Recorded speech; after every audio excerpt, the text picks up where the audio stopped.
السلام عليكم. قليل اللي عارف باللي الخصوبة ماشي غير في المبيض ولا في الخصية. الخصوبة كتبدا من عضو واحد كيسكت وكيخدم في الخفاء وهو الكبد. الكبد هو المسؤول على تصفية الهرمونات الزايدة، تنظيم الاستروجين والتستوستيرون، تنقية الدم، توازن الدورة الشهرية، وكذلك جودة الحيوانات المنوية والبويضات. يعني إلا تعطى بالكبد الهرمونات كتخربق والخصوبة كتمشي بلا ما نحسو. في حالة بدا الكبد كيتضرر كيرسل علامات وتأثير مباشر على الخصوبة. نبداو بتأثير تضرر الكبد على النساء. ملي الكبد كيتضرر عند المرأة تعطي دورة شهرية ملخبطة، ألم قوي قبل الدورة، تكيسات في المبايض، وسواد في العنق وتحت الإبط، انتفاخ في البطن، تعب مزمن وبرودة في الجسم. كذلك تعطي تأخر في الحمل بلا سبب واضح. وبزاف ديال النساء قالوا لهم الأطباء كل شيء عندكم مزيان، ولكن المشكل كان في الكبد مشبع بالسموم.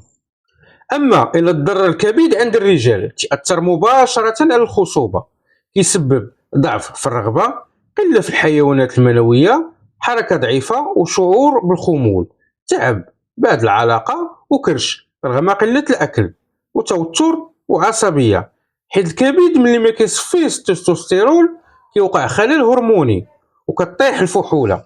الكبد ما كيتدمرش بوحدو، كاين أسباب، ومن بين هاد الأسباب هي الأعشاب بلا ميزان وتناولها يوميا، بحال الحلبة بزاف والقرفة بكميات كثيرة وبعض الخلطات الشعبية، وتناول السكر الأبيض والزيوت غير الطبيعية، والأكل بالليل والسهير، وحتى من الخوف والإمساك المزمن أو القبض، حيث القبض أو الإمساك كيخلي السموم كترجع للدم والنتيجة الكبد كيتسمم والهرمونات كتخربق.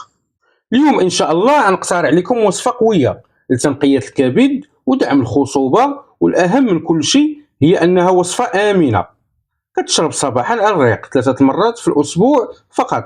هذه الوصفة كتكون من الخرقوم البلدي، الزنجبيل طري، والليمون أو الحامض. رابع مكون وهو العسل في كاس ديال الماء دافي. بسم الله وعلى بركة الله.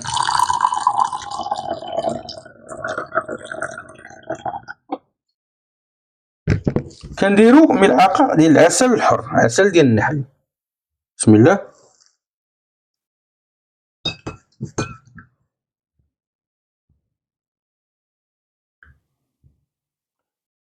كنضيفو عليها قطرات من الحامض الليمون. بسم الله. نصف ملعقة ديال الخرقوم مطحون،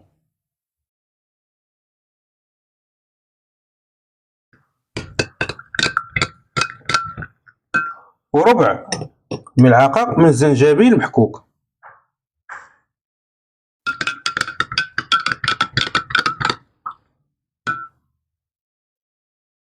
هاد الوصفة كتشرب 3 مرات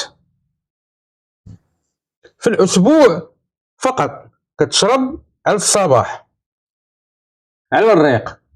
هاد الوصفة كتنقي الكبد من السموم المتراكمة، عرض تشمع الكبد.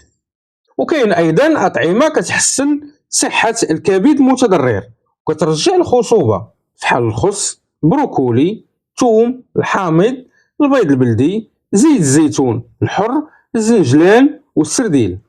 وإلا باغيين حمل وتوازن هرموني وجمال داخلي وطاقة، نقي الكبدة ديالك قبل ما تفتش على الحلول المعقدة. الخصوبة راه ما كتضيعش فجأة، كتضيع بشوية بشوية، والكبد هو أول عضو يمكن يعلمك. وإلا عجبك الفيديو شاركه مع أصدقائك وعائلتك باش توصل المعلومة للشخص اللي محتاجها. والسلام عليكم ورحمة الله تعالى وبركاته.